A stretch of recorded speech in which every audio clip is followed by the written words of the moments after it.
All right, guys, this is the second part of Unit 2, Lesson 5. So we just finished the elimination method. Now we're going to look at some applications, some story problems with these systems of equations that we've been learning how to solve. So we're going to do, starting with number 9, kind of walk you through this step-by-step process that we have. So number 9 says, Marcy bought a total of 20 used books and CDs during a yard sale for a total of $54.50. If books cost $1.50, CDs cost $5 each, how many of each did she buy?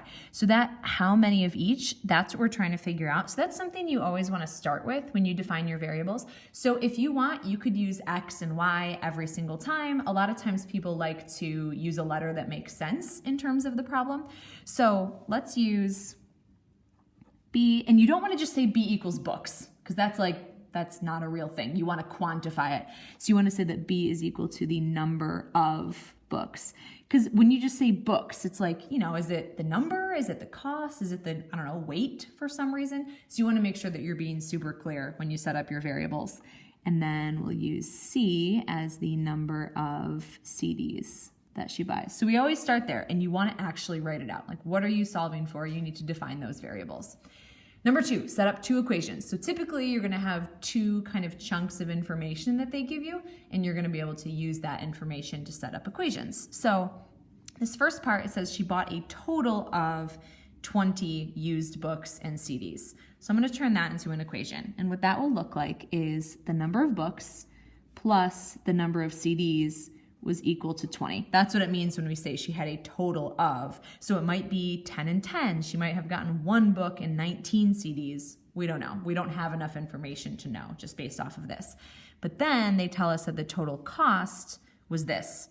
So they give us a total cost. They tell us how much books cost and how much CDs cost. So that'll give us a second equation. And this will be the price that she paid for everything.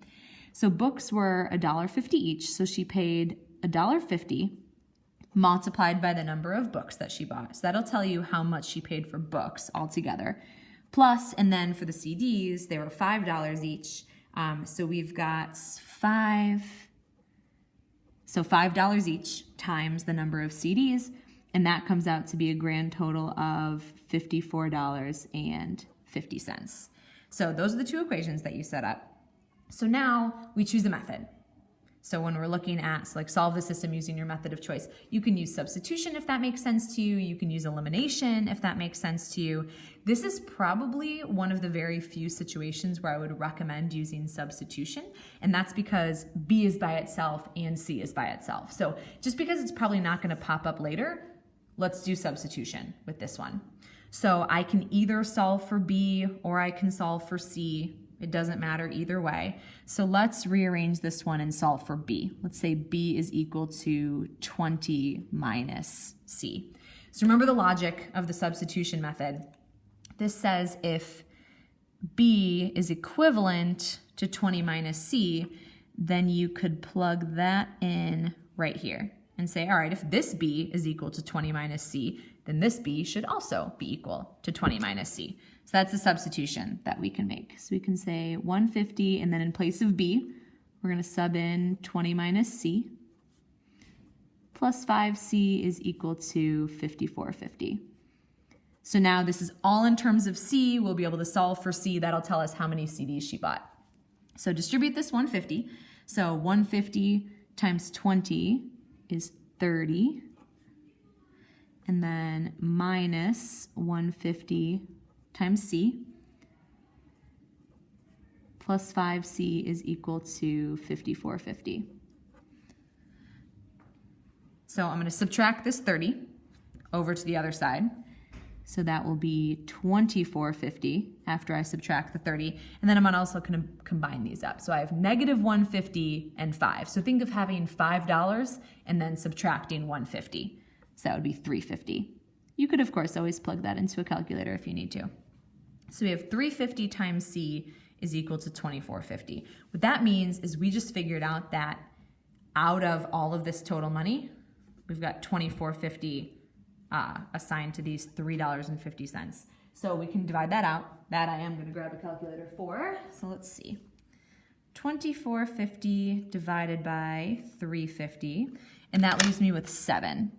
So I have C equals 7. So that tells me she got 7 CDs. So 7 CDs. And then she got 20 total. So the number of books is 20 minus the number of CDs. So that means that 13 were books. Now for story problems, we don't write story problems as ordered pairs because there's no order. Like you don't know if books would go before CDs or CDs would go before books. So you just write them out separately like this. So that's one example, one story problem. Let's look at the next one as well. Landon babysits and works part-time at the water park over the summer. 1 week he babysat for 3 hours and worked at the water park for 10 hours, made $109. The next week, he babysat for 8 hours, worked at the water park for 12 hours, and made $177. How much does Landon make per hour at each job? So define your variables. What are we solving for? What we're solving for here is his hourly salary or his hourly wages at each job. So let's write that down. So he babysits, so we'll use B.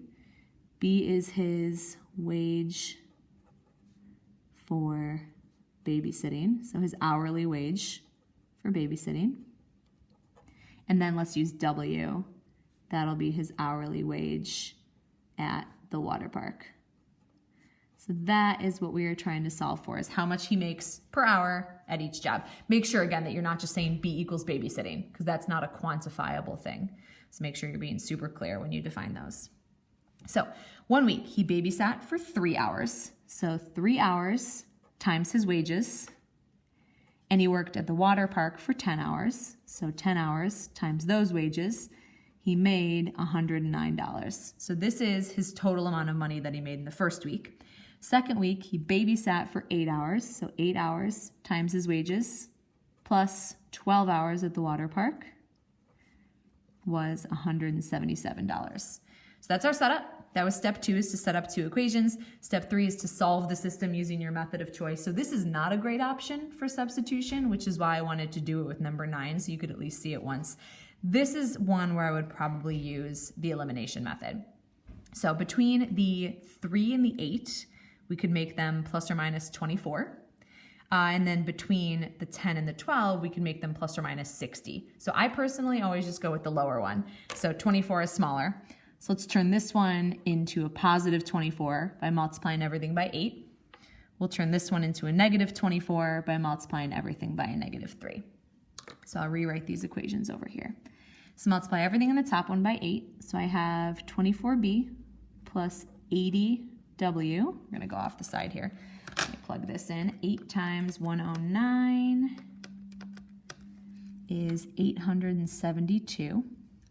Then do the same thing with this bottom one, everything by a negative 3. So this will be a negative 24b.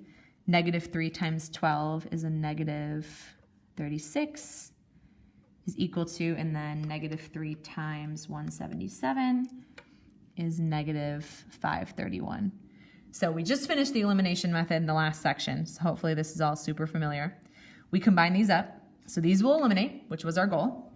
80 minus 36b, W, leaves us with 44w equals, and 872 minus 531 leaves us with 341.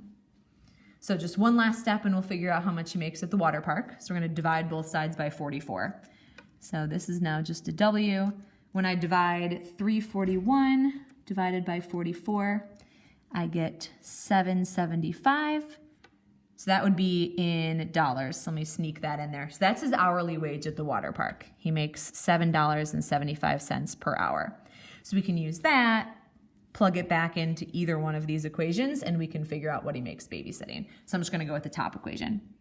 So 3b plus 10 times, and this is where I plug in the 775 for W, equals 109.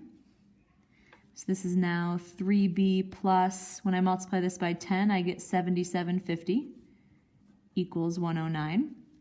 Then I need to solve for b, so I'm going to subtract this. So 109 minus 7750. I get 3b equals 3150. So this is how much he would make if he babysat for 3 hours. So we want to see what he would make in just 1 hour. So divide both sides by 3. And that tells me that babysitting, we have 10.5, so that would be 1050. And again, that's money. So we'll throw a $sign on there. So he makes $10.50 per hour when he is babysitting. All right, so let's finish off with one last example here. Kent has a collection of pennies and nickels, $1.98. The number of pennies is 5 less than twice the number of nickels. How many of each coin does Kent have? So how many of each coin? So P is the number of pennies, and then N will be the number of nickels. Again, do not just write pennies and nickels because we need to know what about those quantities we're interested in.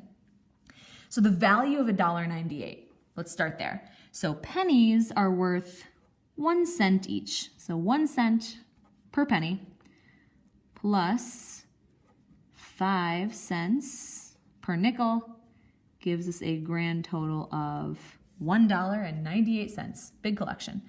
The number of pennies he has is, so that means the number of pennies he has is 5 less than, so that means we actually subtract 5 from something, 5 less than twice the number of nickels. So twice the number of nickels goes here. So I mentioned with number 9 that we probably wouldn't get to see the substitution method, but this is a great candidate for the substitution method because this is already solved for P. So we are going to take this expression right here, plug it in right here, and we'll solve it using the substitution method. So I have 0.01, and this is where I plug in 2n minus 5, plus 0.05. So we've got a lot of decimals here. That just means that we're just going to use our calculator to help us figure a lot of these numbers out. So distribute this 0.01. So this will be 0.02 times n, and then distribute the 0.01 here, minus, so that'll be 0.05, and then plus, let me sneak some zeros back in here. I don't want to confuse anyone. 0.05n equals 1.98. So combine like terms, I have 0.02, 0.05. That would be 0.07 times n. And then I can add this. Think of this as 5 cents. And it's negative, so I need to add it. So I'm going to add 5 cents over to the right here. So when I add 5 cents to this, I would get $2.03 because it was $1.98, and then I'm adding 5 cents to it. Or think of like what's 198 plus 5, and then just move the decimal back. So now I can solve this, and I'm going to divide both sides by 0.07, and I'm going to do that in the calculator. So 2.03 divided by 0.07, and that gives me 29. Okay, so that means that Kent has 29 nickels. Now we can use that and plug it in right here. So we know the number of pennies he has is 5 less than twice the number of nickels.